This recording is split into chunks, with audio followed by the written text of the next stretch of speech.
নমস্কার, শুরু করছি আজকের আলোচনা। শ্রীরামকৃষ্ণ সে সময় গলদেশের রোগে শয্যাশায়ী ছিলেন। নাট্যাচার্য গিরিশচন্দ্র ছিলেন হরিবল্লভ বসুর বাল্যবন্ধু ও পূর্বতন সহপাঠী।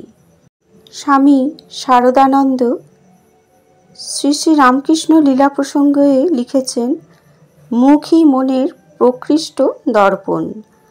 হরিবল্লভ বসুর কলিকাতায় আসিবার দিবসে বলরাম ঠাকুরের নিকটে উপস্থিত হইলে তিনি তাঁহার মুখ দেখিয়াই বুঝিয়া লইলেন তাঁহার অন্তরে কি একটা সংগ্রাম চলিয়াছে।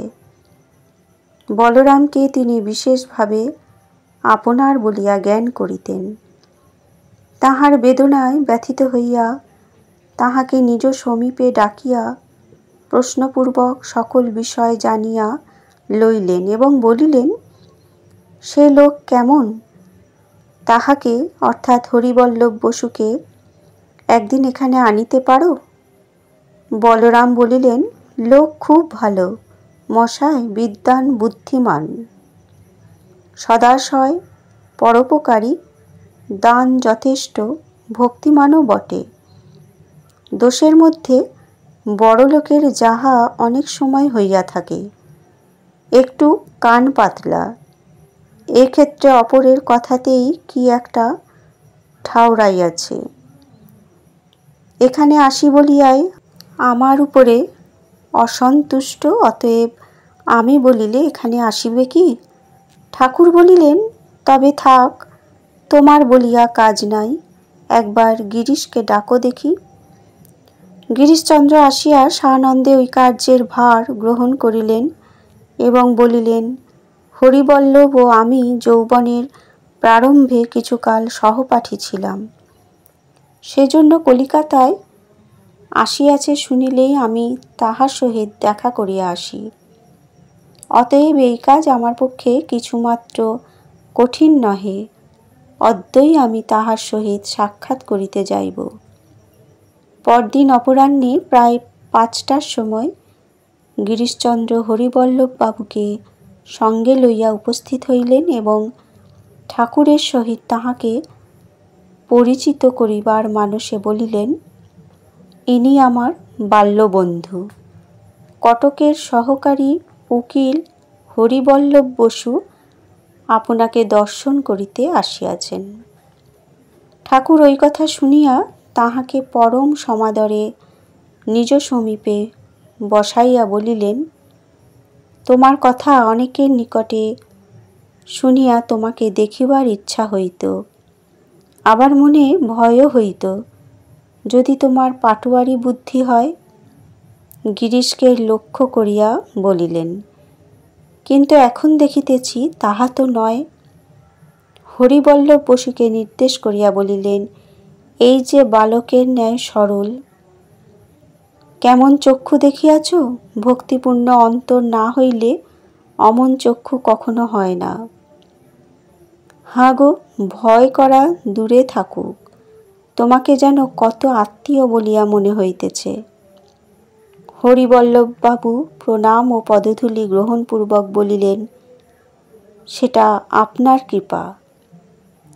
গিরিশচন্দ্র এইবার বলিলেন, যে বংশে জন্মগ্রহণ করিয়াছেন তাহাতে উহার তো ভক্তিমান হইবারই কথা। কৃষ্ণরাম বসুর ভক্তি তাহাকে প্রাতঃস্মরণীয় করিয়া রাখিয়াছে। তাহার কীর্তিতে দেশ উজ্জ্বল হইয়া রহিয়াছে। তাহার বংশে যাহারা জন্মিয়াছেন তাহারা ভক্তিমান হইবেন না তো হইবে কাহারা? ঐরূপে ভগবত ভক্তির প্রসঙ্গ উঠিল এবং ঈশ্বর বিশ্বাস, ভক্তি ও ঐকান্তিক নির্ভরতাই মানব জীবনের চরম সার্থকতা। ওই বিষয়ে নানা কথা উপস্থিত সকলকে বলিতে বলিতে ঠাকুরের ভাবাবেশ হইল। অনন্তর অর্ধবাচ্য দশা প্রাপ্ত হইয়া ঠাকুর উপস্থিতগণের মধ্যে একজনকে একটি ভজন সঙ্গীত গাহিতে বলিলেন এবং উহার মর্ম হরিবল্লভ বাবুকে মৃদু স্বরে বুঝাইয়া বলিতে বলিতে পুনরায় গভীর ভাবাবিষ্ট হইয়া পড়িলেন।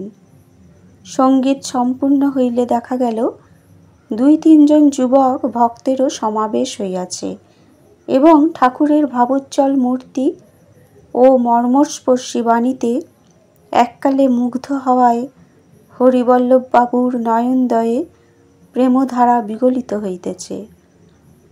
সন্ধ্যা উত্তীর্ণ হইয়া কিছুকাল গত হইবার পরে হরিবল্লভবাবু সেদিন ঠাকুরের নিকট বিদায় গ্রহণ করিয়াছিলেন।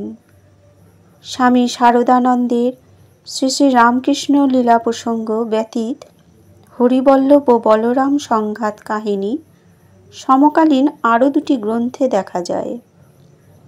শ্রীমকথিত শ্রী শ্রী রামকৃষ্ণ কথামৃত এবং চন্দ্রশেখর চট্টোপাধ্যায় রচিত শ্রী শ্রী লাটু মহারাজের স্মৃতিকথা। বন্ধুরা, আজকের এই আলোচনা প্রসঙ্গ শ্রীরামকৃষ্ণ পার্ষদ বলরাম ও গিরিশচন্দ্র থেকে আশুতোষ ভট্টাচার্যের লেখার কিছু অংশ তুলে ধরা হলো।